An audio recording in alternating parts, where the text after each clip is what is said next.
बाबा जी के अनमोल वचन। राधा स्वामी जी संतों का हमेशा एक ही उपदेश रहा है कि परमात्मा की प्राप्ति करो, उसका सिमरन करो, क्योंकि मनुष्य जन्म मिला है, ये बार बार नहीं मिलने वाला, और परमात्मा को हम इसी मनुष्य जन्म के दौरान ही प्राप्त कर सकते हैं। लेकिन हम कभी इस बात पर विचार ही नहीं करते। हम दुनिया के मोह माया में फंसे हुए हैं। अब कैसे इस बात पर अमल किया जाए? हमें सत्संग में बार बार समझाया जाता है कि हमें अपने असल काम की तरफ ध्यान देना चाहिए। हमें किस काम के लिए ये मनुष्य जन्म मिला है? हमें दुनिया के सभी काम करते हुए उस परमात्मा की भक्ति भी करनी है। लेकिन हम मोहमाया में इतना उलझ गए कि कभी हमारा परमात्मा की तरफ भूले से भी ध्यान नहीं जाता। हमें ये अंतिम अवसर मिला है जिससे हम इस माया के जाल से निकला सकते हैं। अगर इस अवसर का आप फायदा नहीं उठा पाते तो पता नहीं फिर कब ये मनुष्य चोला मिले। अब बात आती है, हम ऐसा क्या करें कि हम मोहमाया के जाल से छूट जाएं?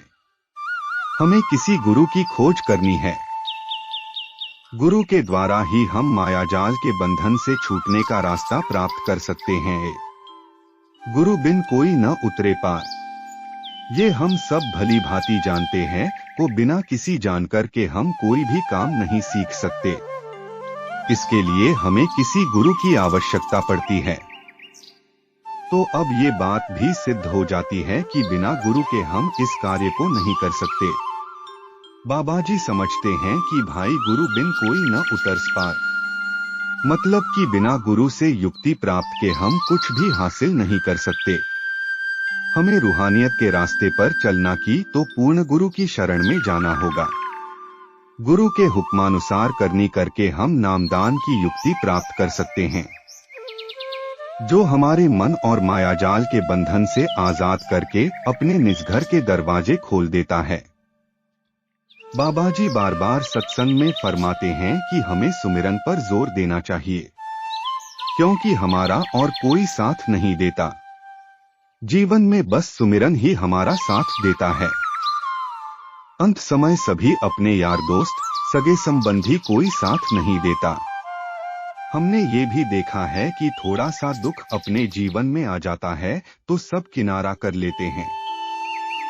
ये तो रूहानियत की बात है। इसलिए गुरु से प्राप्त नामदान की ताकत को पहचानो, उसकी अहमियत को समझो और भजन सुमिरन पर जोर दो, ताकि हम असल घर में पहुंच जाएं और सदा सदा के लिए दुखों के बंधन से आजाद हो जाएं। राधा स्वामी जी।